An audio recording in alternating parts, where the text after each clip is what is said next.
what it is, what it was, what it is, what it does. It's your boy Lean Trucker, back with another. And today I want to talk about my experience having a dispatching service when I first started out here under my own authority. I was extremely ignorant, which is ironic because I typically don't make moves without really digging a lot into it and knowing what I'm getting myself into.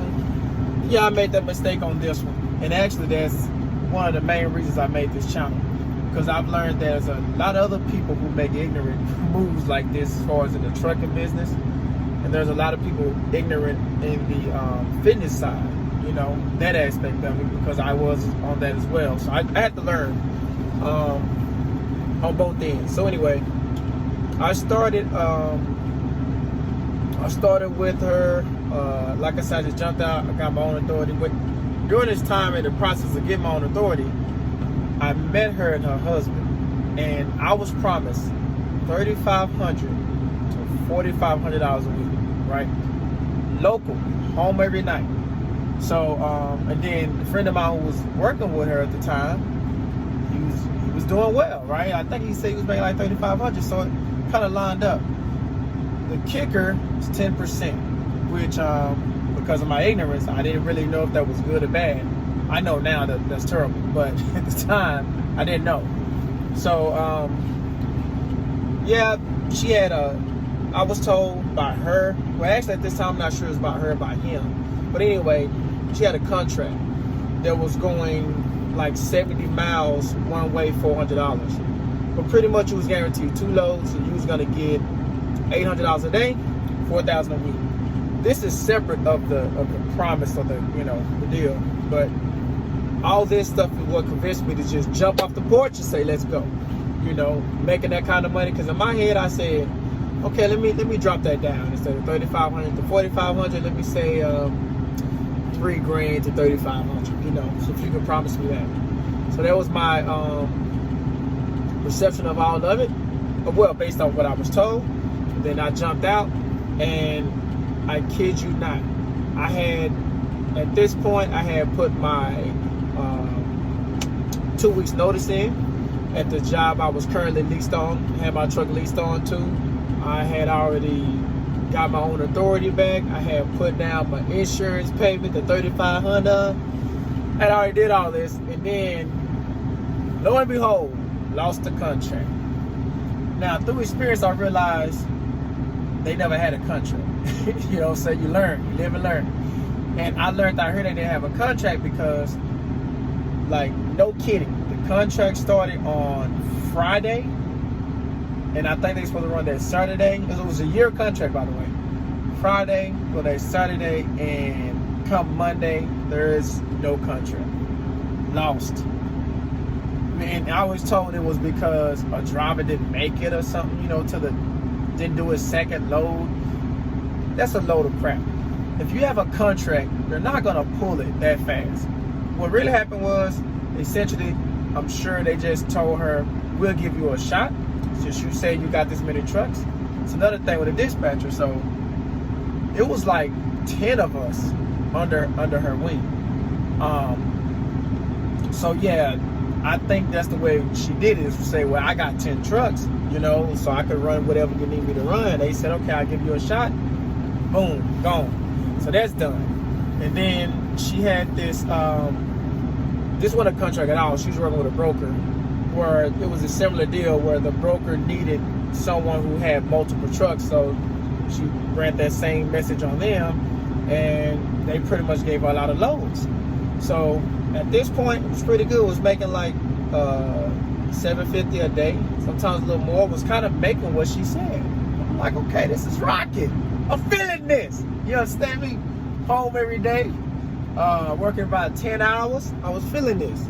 And the project ended, to where it didn't last long. I mean, like a month or two. I mean, it was nice that a month or two, the project ended to where I guess they just didn't need the shoot. So now the moment of truth comes in.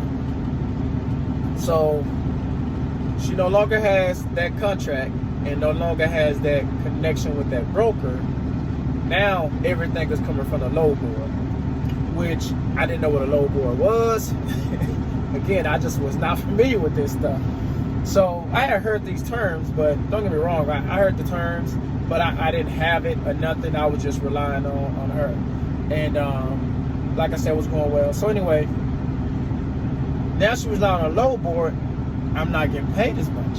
Another thing I started noticing was favoritism, which is in any dispatching business. Any trucker knows, no matter what you do, if you got a dispatcher, there's always going to be favoritism somewhere. So I noticed the favoritism, you know, she was loyal to the ones like the top 5 and stuff like that, understandably right. But at the end of the day, I wasn't feeling that. So my money started going down immediately and quick. And I also started to notice how she would try to sway me to do things that was in her interest, but it wasn't in my interest. Okay, so I'm gonna give this one quick story, and then I'm gonna get ready to wrap it up out of that. Okay, this was the nail in the coffin for me. So I don't even say the cities, right? Y'all want to know. So anyway, I was in a local area, and I was about to head back to the yard, and she said she had something that was about 30 miles south that I can go do and, you know, pick it up and get on back. All right, cool. I said, that's cool, I can take it. That day I had to be back at the yard like about 5:30 because I had to run my truck, my car to the shop and get it looked at. It didn't want to start something. It was shorting it out anyway. So I tell it, and at this time it's 11 o'clock. So okay, I should have time to do that. And then so anyway, I started rolling here and that way. She called me up and said, hey, you know what? Just go ahead and take a lunch. Lunch? I don't do lunches. All my lunches is right here. I don't take lunch breaks. You know what I'm saying? We eat on the go out here. You know, ain't no sitting down, ain't no lunch break. She say, well, I only said that because they say they have a 2 o'clock appointment. I'm like, oh, okay, well, I can't do it. 2 or 3. It maybe, I don't know, it don't matter now, right? 2 or 3. I said, can't do it. She was like, well, why not? I say, I just told you. Because we was on the phone, I just told her I had to, you know, be back in the city to do my deal. Because I was like an hour and a half away, you know, take care of my car and stuff. She gets pissed, right? She's mad. Okay. I'm like, what you mad for, right?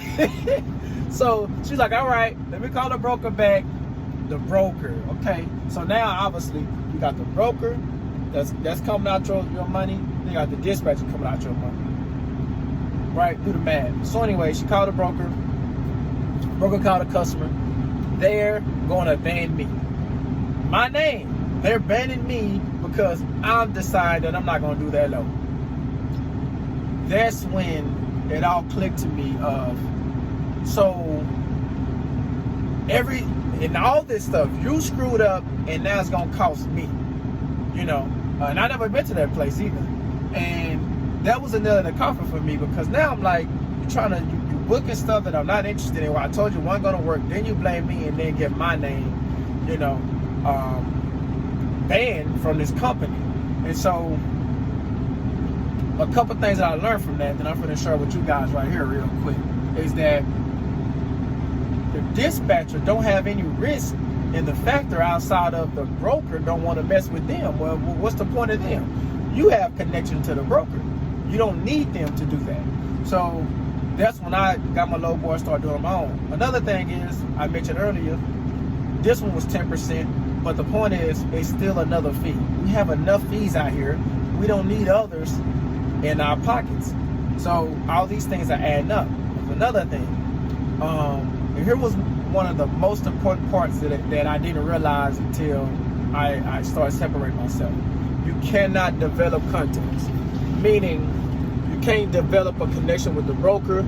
You can't talk to them directly when you're with a dispatcher because the dispatcher smartly puts when they sign you up for a load or they signing up, they put all their information as a contact. So if the broker loved the job that you did, you right there, yes, you. The broker loved the job that you did, guess what? They called the dispatcher because the dispatcher gave them their number, they gave them their email address. That's where the rate confirmations are coming to. So therefore, even when you leave that dispatcher, when they need a load, their broker need a load, they're gonna call their broker when they usually, their dispatcher, when they usually would have called you.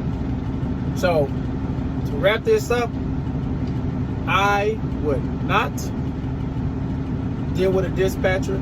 I will, hold on, before that, let me say this. The one benefit that I know that they had was that she was able to book a load before I could, simply because I'm riding down the road and I can't see the load as soon as it come up, where she's at home and she had a horn that would go every time a new load would come up. So obviously she could find a load before I could, but outside of that, man, it was not worth it. I would not do it again. You can do whatever you want to do. That's my advice. For me, when that's my situation, that's what I went through, my experience, I wouldn't do it. Keep it in mind, stay on the grind, one day at a time.